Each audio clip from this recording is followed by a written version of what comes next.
Uralhim vārds ir pazīstams Maskavā, Permā, Kirovā, tagad arī Rīgā un Ventspilī. Kompānija ir viena no lielākajām minerālu mēslu ražotajām Krievijā. Pēc Ventamonjaka kontrolu paketes iegūšanas Uralhim šogad Ventspilī plāno pārkraut 500 000 tonu kravas. Darbs terminālī ir it kā plānojām. Es domāju, ka 2014. gada beigās mēs pat transportējām vairāk amonjaka, kā sākotnēji bija plānots. Termināls strādāja pat vairāk, un to noteica tirgus konjunktūra. Ventspilī esot savi plusi un savi mīnusi, stāsta Krievijas uzņēmējs. Минус Вентспилса то, что Вентспилс на 200 километров дальше по железной дороге. Ventspilī mīnus ir tas, ka Ventspils atrodas 200 km tālāk kā Rīga. Nopietnas pluss ir tas, ka osta ir neaizsalstoša. Te nav problēma ar ledu.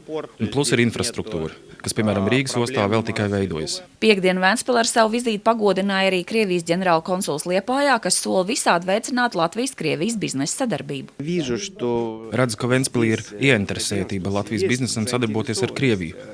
Tā ir tāda pragmatiska programma, ko novērtēju pozitīvi. Tomēr šīs dienas uzņēmēja tikšanās nav tik daudz lietišķa, cik sociāla mērķu vadīta. Piektdien tika parakstīts līgums, kurā Uralhim apņems rūpēties par Ventspils basketbola klubu nākotni, atbalstot basketbola skolu Ventspils.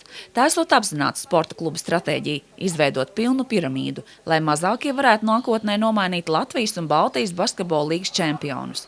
Šobrīd basketbolā trenēties uz Ventspilu brauc jaunieši no visas Latvijas.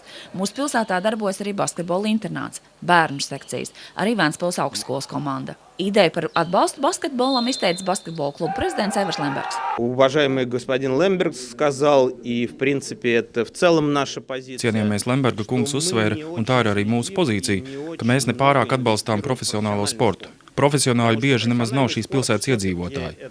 Jā, profesionālais sports, tas ir ļoti skaisti, bet tā kā mēs neesam speciālisti, uzskatām, ka jāiegulda ir bērnos, jādod viņiem iespēju. Jautājumu, cik sportiski ir paši šīs dienas viesi? Никаких разрядов у меня нету. Man nav nekādu sporta kategoriju, tomēr Uralhim mērķiecīgi atbalsta peldēšanu, tāpēc cenšos peldēt. Плавание стараюсь плавать. Когда я приезжаю в Вентспилс в любое время года. Kad atbraucu uz Ventspili, vienalga kādos laikapstākļos, es peldos pludmalē, pat ziemā.